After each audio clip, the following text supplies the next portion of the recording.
భీష్మ ఏకాదశి సందర్భంగా శ్రీ విష్ణు సహస్రనామ స్తోత్రాన్ని అనుసంధానం చేస్తున్నాం. మాఘశుక్ల ఏకాదశినే భీష్మ ఏకాదశి అంటారు.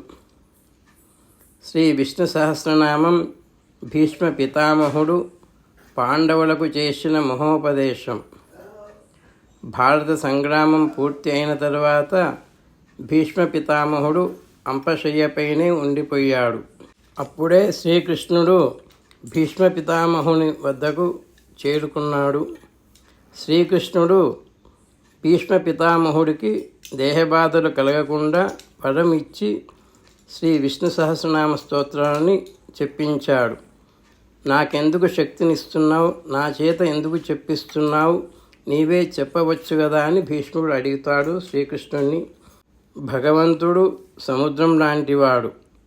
నీరు ఉంటుంది కానీ పానయోగ్యం కాదు. అదే నీటిని మేఘం వర్షిస్తే పానయోగ్యం అవుతుంది. అందుకే భగవంతుడు జ్ఞానం నేరుగా కాకుండా భగవత్ తత్వం తెలిసిన భీష్ముడి ద్వారా అది అందితే లోకానికి హితకరం. అలానే శ్రీకృష్ణుడు వరం ఇచ్చి భీష్ముడి ద్వారా ధర్మసారాన్ని పాండవులకు ఉపదేశం చేయించాడు.